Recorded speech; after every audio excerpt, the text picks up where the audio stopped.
And my eldest daughter, who's 21, has got dyspraxia as well. So it's a hereditary condition. That's what I'd like to show you, that it's a hereditary condition. So there are parents out there who might have it themselves and they don't know that they've got dyslexia or dyspraxia or anything going on because they've gone through all of their life and it hasn't been picked up. However, their children might be out there struggling. So the best thing for parents is take note of your children, be close to their development, look at the things, look at the way that they're developing certain things. A lot of things can be, they might be a late talker, they might be a late reader, you know, took a lot later than the milestone to understand and to read things. My daughter Alexa, she was a late walker. She didn't walk until very late because they were born at 37 weeks. 5 stone something. So you always got to be mindful of all those things that's happening. And now she's been diagnosed as having dyspraxia, and she's been referred now to go and get tests through the school to see whether she has dyslexia as well, because this is the most important part of their life as children, getting early diagnosis so that they can get the intervention in the classroom and they can go through primary school, secondary school, college, university, and getting that support. So I'm a massive advocate in regards to early intervention and early diagnosis for our children so that they didn't have to go through what I've gone through. So now the school is very proactive in putting things in place, intervention, things like wearing ear defenders in the classroom that helps her to block out the noise, because she easily gets distracted from what's going on around her. She can simply hear a noise outside and her attention span changes. So important for our parents to keep an eye on our children, because there's nothing, if you spot that there's something going on with your child, seek support. Do not suffer in silence and let that child suffer through it as well, because that would be the worst thing they can ever go through, because once they know, you know what to do. So yeah. You see, I was saying before, it's not like this thing should be looked at upon as if it is a bad thing, or it's something that is that should be looked upon with the negative eyes. No, at all. It is just identify people the way they are. No. Yeah. Everyone's different, and what is normal? There's no normal in life. You know, people might say, "Oh, well, nothing's wrong with my child's normal." But what is normal? Because we're all so different in our own way. We are so diverse in everything that we do. So there is no normal. Absolutely. You know, the person who say he's completely okay in everything is because he or she doesn't know yet the kind of life that he or she is living, or maybe he's living in illusion. No? Okay, I'm not saying that you must be working with a wheelchair, but the human mechanism is so complex that it is impossible for you to be complete in every part of it. Yeah. But what does it even mean to be complete? You know, we are evolving. We are a species that is continuously evolving.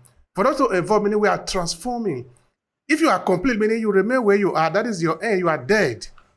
If you are a human being, you are living, you must be transforming. That means you are moving from a state to another. So we need to really look at human being as bundle of opportunity, but able to identify where do you need more help, where can you benefit more. I think that is what it should be at the end of the day.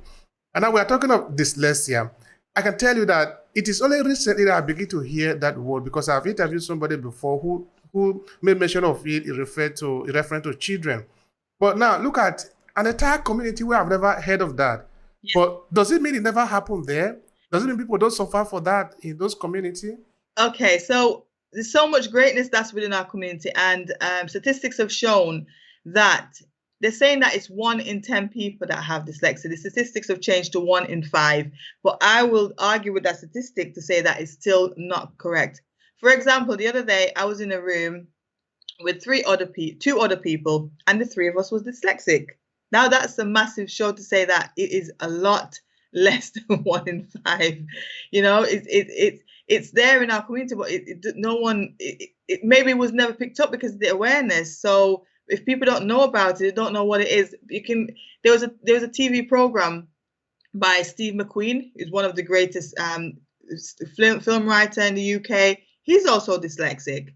Whoopi Goldberg, Will Smith. There's so many people, and as what you say, it is only recently a lot more people getting to understand what it is, who is dyslexic. Richard Branson, for example, 40% of entrepreneurs are known, they're said to be dyslexic because of the big thinking. So Richard Branson, for example, he gets people do all the work that needs to be done. He gets people who can do it better than he can. And that's the greatness of it. When you identify areas that you're strong at and areas that you may not be so strong at, that's when you'll be able to get the help that you need and kind of delegate out those tasks that you're not great at to somebody else who's great at doing it. So it's been there for a long time, but it's like growing up in Jamaica. I would never have, hadn't I come to the UK, hadn't I left my job to go to studying, that I wouldn't have found out because of the lack of awareness that's about it. It's only recently that it's coming to the forefront now. And in a lot of countries, Australia, Africa, the Caribbean, it's recently that so much work has been done now. There's a lovely lady called Rosalind who does great work in Africa and dyslexic organization that she has there. So it's always been there, but the awareness is just coming to the forefront more now, and people are getting to understand it and realizing that, hang on a minute, this is a superpower. It's nothing to be ashamed of. Just own it. In fact, because, you know, I think it was Albert Einstein who was saying that if you maybe tell a fish to fly, yes, and maybe you are saying that he need to fly, that is a competition that every species must do. Yeah. The fish will believe that it's stupid all his life. Yeah, definitely. Because fish cannot fly. Yeah, I think it was Einstein that said it. That's not a great dyslexic. Einstein was dyslexic. The Wright brothers were dyslexic. And it goes to show because of their thinking and the way they think about things. You know, great people, so many great people.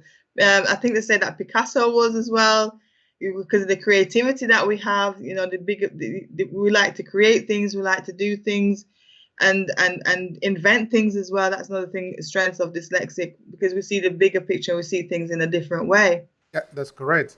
So I think maybe society, maybe the West, for example, that be able to take care of the primary need.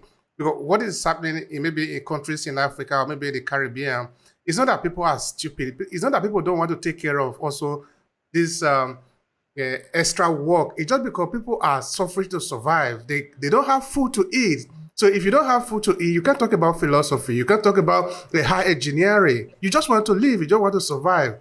But in other part of the world, maybe like in the West, where people have been able to take care of those primary needs, that is where you see that people are going to research some other area to find out how to live better.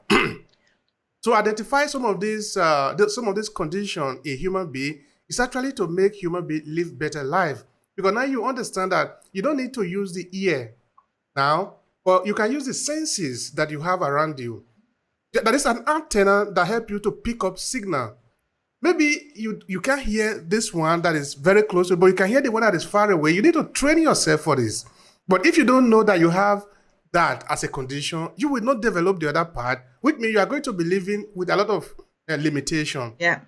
Because like I said, low confidence, all of those things that's attached. Because if you don't know what's going on, you're just thinking, well, I'm not good enough. I'm not good as anybody else. I'm not intelligent. And it has nothing to do with the intelligence whatsoever. Nothing at all. There's nothing with you. Yeah. Exactly. Yeah. So yeah, we really must thank people like you that have taken the time to be able to identify this little thing that can be holding back a lot of people. And why it is important is because when we save few people, we actually save all of us, because we don't know who is going to become the president of this country. Okay, you are in UK, I'm in Italy. We don't know who is going to be the next inventor of how we can live better in this world. So we don't know yet. If we don't know, I mean, we need to save everybody that we can save by bringing, of course, the right information to the people. It doesn't mean because you are the Obamas, you are the only one that can do it. No, it is not true. Before Obama became the president, before he was born, when he was still a child, nobody knew that he would become the president of the United States one day. What if he didn't? If we were never given a chance? Yeah.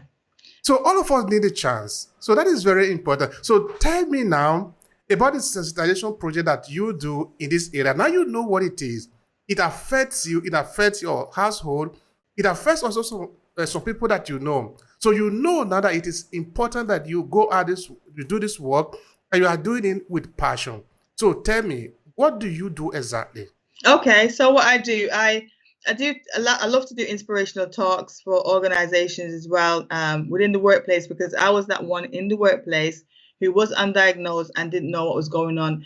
So it's important to help organizations to understand that if they have someone in their workplace who's struggling in any way, that they get assessed, and once they've been assessed and what's been confirmed, they get the right support. And it's by law that the employer has to provide efficient support for that person, reasonable adjustment to help them to succeed in their role, and to get rid of any difficulties that they may be struggling with, they may be having in the workplace. And also schools. I do inspirational talks in schools as well, because it's important to empower our young people to understand that if they have something going on, don't let it stop your growth, don't let it stop your potential. Because what we've seen happening is, because of the lack of diagnosis, our children are going through school, so they're going through primary, secondary, college, and only those who decide to go to university are getting picked up, or to college. Sometimes it's picked up in college as well. Only those. But what about the majority who hasn't gone through that process? They end up in the system, and it's been known that 50% of our inmates in the prisons have a learning difference. Why? Because they've slipped through the system.